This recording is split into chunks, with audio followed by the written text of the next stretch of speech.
அல்ஹம்துலில்லாஹி ரப்பில் ஆலமீன்.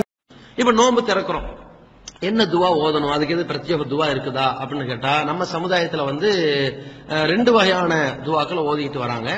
ஒன்று, நோன்பு திறக்கும் பொழுது அல்லாஹும்ம லக்க சும்து வ பிக ஆமன்து வ அலைக தவக்கல்து வ அலா ரிஸ்கிக அஃப்தர்து வ தகப்பல் மின்னி அப்படின்னு சொல்லி ஒரு துவா ஓதுறாங்க.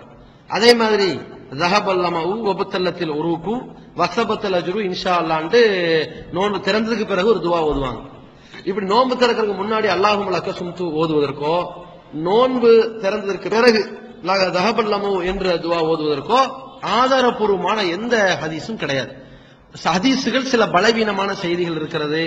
அந்த ஹதீஸுகள்லாம் அறிவிக்கக்கூடிய அறிவிப்பாளர்கள் பொய்யர்களாகவும் ஞாபக மறதி உள்ளவர்களாகவும் முரண்பட்டு அறிவிக்கக்கூடியவர்களாகவும் அதுல இடம்பெற்றிருக்கிறனால அந்த ரெண்டு செய்திகளையும் நம்ம ஆத்தன்டிக்கவாலா ஏற்றுக்கொள்ள முடியாது. அது ஆதாரம் அற்ற செய்திகளாக இருக்கிறது, பலவீனமான செய்தியா இருக்கிறது.